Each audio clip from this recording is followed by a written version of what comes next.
Hello and welcome. In this lesson, we will talk about factoring polynomials. This is probably one of the larger mathematics concepts that you are taught in high school and one of the building blocks of mathematics foundation. So let's get started. Whenever we factor polynomials, we must always take care of the greatest common factor first. The greatest common factors can come in many shapes and sizes. There are specific tools that we have to use, and with practice, we can become very fast at identifying them. We are going to start with identifying a monomial common factor and factoring it, and then move on to binomial common factor. Here we go. And this is our first example, the polynomial 6x plus 3.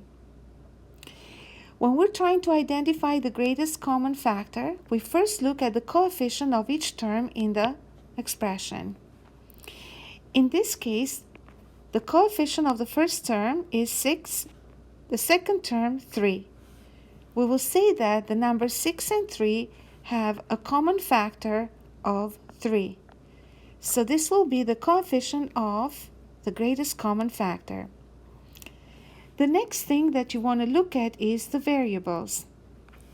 The first term has a variable x, whereas the second term does not have any variables.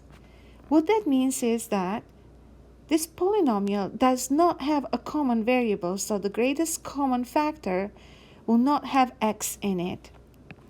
So with this, we're going to say that the greatest common factor is 3, and we are free to proceed with the rest of the expression. Now we need to figure out the terms that we need to write inside the brackets once we take out the greatest common factor.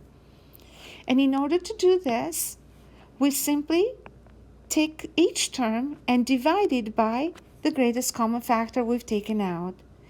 So since we've taken 3 out of 6, then we're going to say 2 is left inside the brackets. We did nothing with x, so x has to stick with number 2. Then we proceed to the next term, the number 3. Number 3 is all out, which means that inside the brackets, we are left with the factor 1. Remember that number 1 is never considered to be part of a common factor because all the terms out there will have a common factor of 1. Let's move on to the next example. We have 8x squared minus 7x. So again, we are looking at the numbers first. And the numbers we see are 8 and negative 7, the coefficients. 8 and negative 7 do not have any common factors. So we proceed to the first variable we see here, x squared and x. Both terms have the variable x. That makes x a common factor. Now we have to decide on what power do we have to bring x in. Usually, or not usually, but we must choose as the power of x in the common factor the lowest power that we see x has in either terms. So x to the power of 1 is the lowest power, and x to the power of 1 would be the power of x in the common factor. We don't necessarily have to write the number 1, and now we'll move on to the next part of the expression, to the rest of the expression. So we have 8x squared, x is out. Inside the brackets, we have 8x in. Negative 7 is untouched. The variable x is out, so negative 7 will sit by itself. That means that the expression has been factored. The greatest common factor is out. In the next example, we have 25k6 plus 15k4. Again, we're looking at the numbers first. 25 and 15 have a common factor of 5. Then we look at the variables. We have k to the 6, k to the 4. Excuse me. That means that k is a common variable, and the power we give to the greatest common factor is the lowest power we see here, which is 4. Inside the brackets, then, we're left with 25 divided by 5, 5. K6 over K4, K squared. And then plus. Now we have to take care of the second term. 15 divided by 5, 3. K4 is all out, so there is nothing left inside the brackets for it. And with this, we say that we have factored the expression. The next polynomial expression has 3 terms. 1, 2, 3. In order to find the greatest common factor, we are going to travel over each and every term. I'm sorry about that.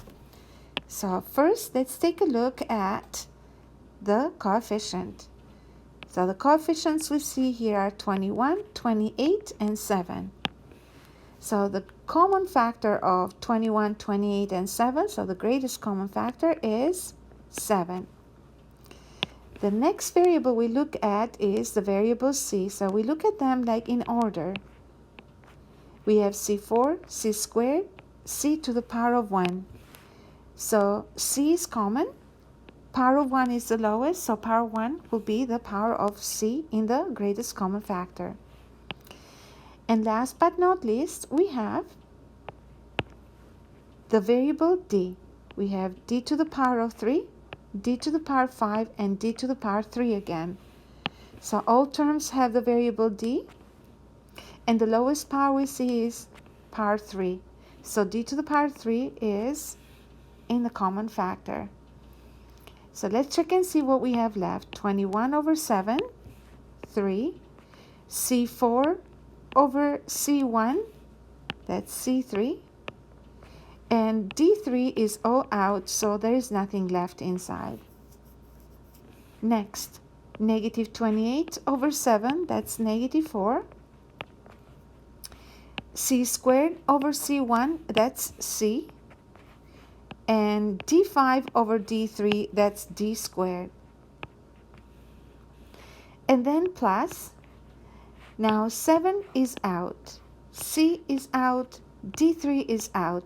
So all the parts of this term are out. Now I'm going to tell you something here, which I think is important.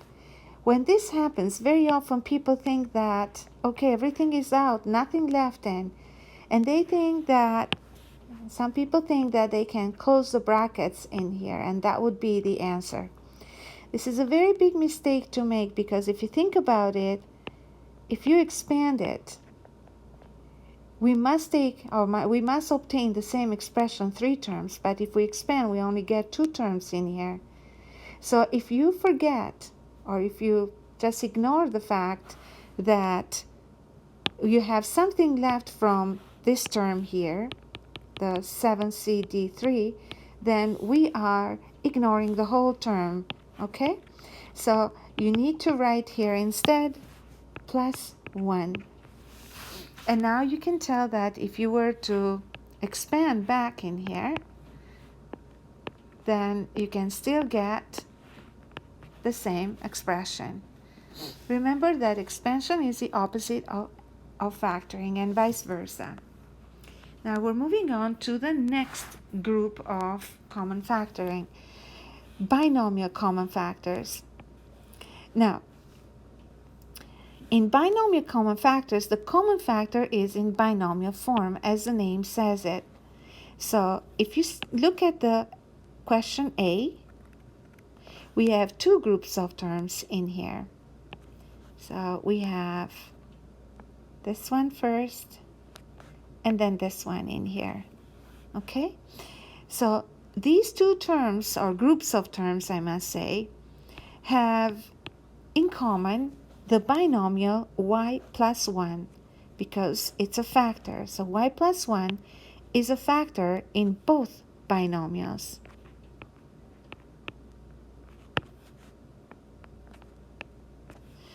We say in this case that y plus 1 is a common factor. Now, what would be the rest of the terms or expression? So we are going to say, if you want to see the rest of the expression, if you are using paper and pencil, I just usually hide the common binomials with my fingers, and then I see the rest of the terms left. In this case, we have 3x plus 7z. And with this, we have taken out the common binomial, which is y plus 1. Next question is very similar. You can do that on your own if you want to try. Then we have to look at what's common. We have two groups of terms, and it seems that x minus 3 is a common factor in binomial form. So x minus 3 will come out. And what's left from the expression? Well, you just hide the x minus 3. 2x is left from the first term, and minus 5 from the other term. Now, in the next examples, we are going to look at common factors that are in binomial form. But unlike in the previous examples where we saw the common binomial conveniently factored already, in here we need to do this ourselves.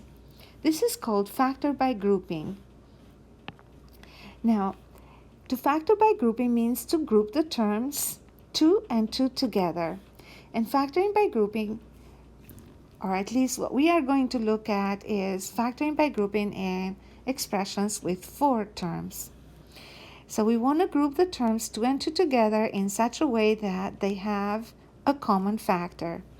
So if I look at ax plus ay, they have a common factor of a, and 2x plus 2y, a common factor of 2. So they're good together, both pairs. So the common factor of ax plus y is a, x plus y is left. The common factor of 2x plus y is 2, and x plus y is left here. So now we can tell, or we can see that the common factor is x plus y in both groups of terms. We can take that out.